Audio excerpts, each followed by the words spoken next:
All right. Michael Mullinex from Geek Citadel. We're pinned down behind enemy lines, and we are here taking a look at Spec Ops: The Line. That is correct. And I am joined today by Walt Williams, lead writer on Spec Ops. Actually, great, because I got him. For people who may or may not know, I'm kind of hesitant when it comes to war shooters these days, but this one caught my eye. Okay. And this one caught my eye because apparently this is a new interpretation, and first time for video games interpretation, of the Heart of Darkness. It's actually not. This is a misconception. Heart of Darkness Apocalypse Now was very much an inspiration. And it's very easy to see that connection. You are going into this wilderness-like place searching for this particular person, but this is not an adaptation of Heart of Darkness. Well, the last name of one of the guys you're supposed to find, Conrad. This is true. There is an homage to Joseph Conrad, the author of Heart of Darkness, absolutely. But whereas Heart of Darkness and Apocalypse Now are about Kurtz and peeling back the layers of this mysterious character that kind of permeates the world, with Spec Ops, we were looking to do a military shooter that was more personal and more emotionally engaging, focusing on the soldiers and the emotional stresses and the mental breakdown that can happen to someone when they're put into an increasingly bad situation, particularly combat. Spec Ops isn't about the character of Conrad. Conrad is merely the catalyst that pulls these three men into Dubai. The player character being Captain Martin Walker, the head of this Delta Recon squad, and his squad mates, Lieutenant Adams and Sergeant Lugo. This is about their journey and peeling back the layers of their characters as this very intense situation kind of whittles away at the training and the hard skin and the resolve of who they were when they entered Dubai, kind of just tearing them down to the men that they are underneath the uniform and underneath the soldier, where all they have by the end is each other, or maybe they won't make it out alive. Now, one of the key features of this is actually choice. Choices you have, whether or not you could save these people, but that'll lead to like a high-risk firefight. What kind of choices are coming into place, and how will that affect the outcome of their story? Well, I can't really go into too much detail on the choices because you don't want to spoil these type of things, but I'll say that the choices that we were doing in Spec Ops, we wanted them to be very different from what you've seen in a game before. They're not systemic and binary. You're not going to have the same choice pop up again and again, where you hit A for good, B for bad.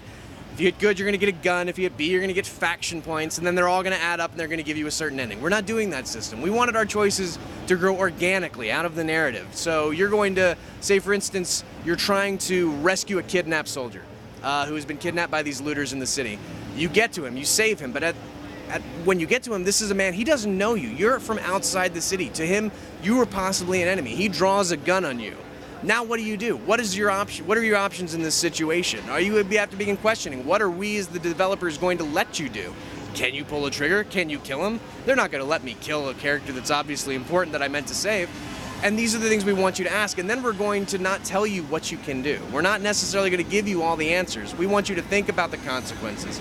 We want you to do what's comfortable to you. What do you feel like you should do? Not as the character to get the best ending, but as the player. What are you wanting to do? So third of ways. I think I gain your wavelength. This is interesting. Now tell us about Dubai as we find it. Tell us what is the stake of the city, and what are we leading towards? What are we trying to get here? Well, Dubai this is 6 months after the city has been completely devastated by these cataclysmic sandstorms. And at the time, Colonel Conrad and the Dam 33rd, they went in to help with the evacuation. As they were caravanning the last survivors out of the city, it was hit by a massive sandstorm no one was ever heard from. They were considered dead.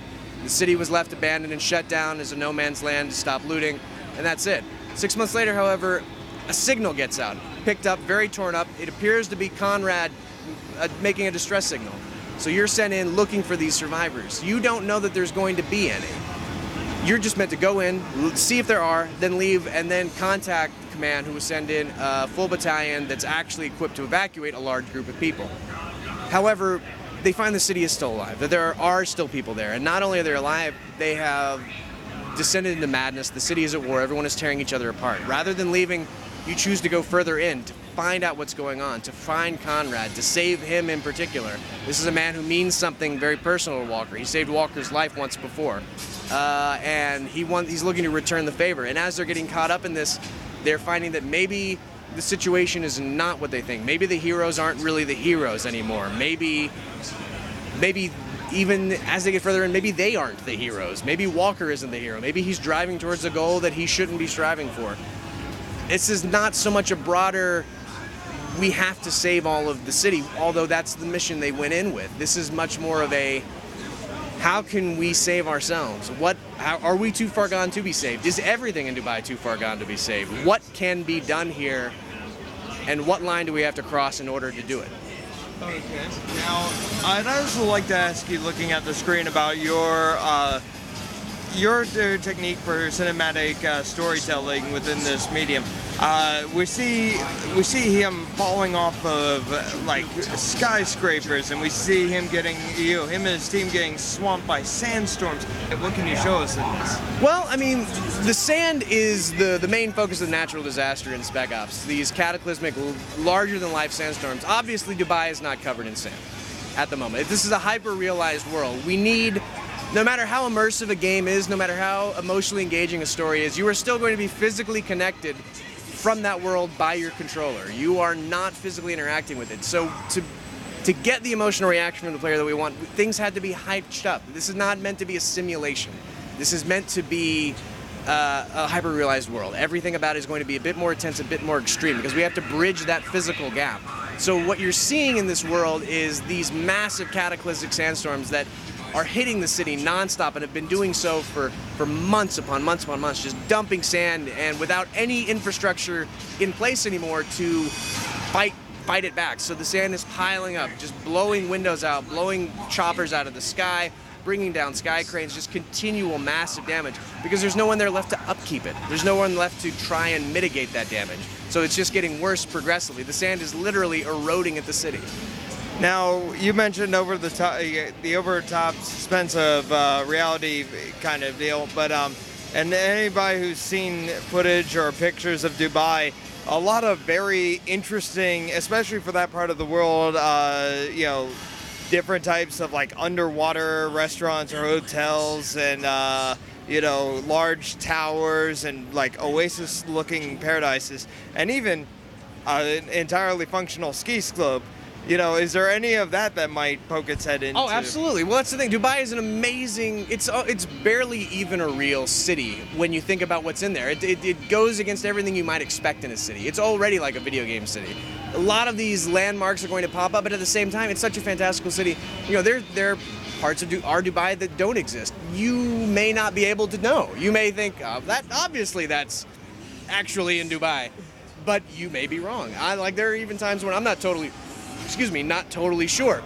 I can't exactly say which. I mean, you can see from the trailer and the pictures and stuff, there are certain buildings in the skyline that look very familiar. But to go into too much detail would be spoiling some things.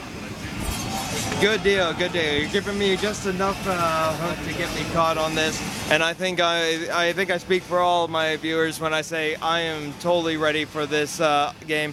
We have a very close impending release date, do we not? Yes, June 26th. We got 20 days from today. This thing is going to be on the shelves for 360, PlayStation 3, and PC. Then I've got to go back and get this edited so you know to go pick this up on June 26th. Yes. And everybody, I think we could say Spec Ops: The Line looks like something completely different than what we've seen. Thank you, sir, for being with us today. Thank you. And we'll see you soon.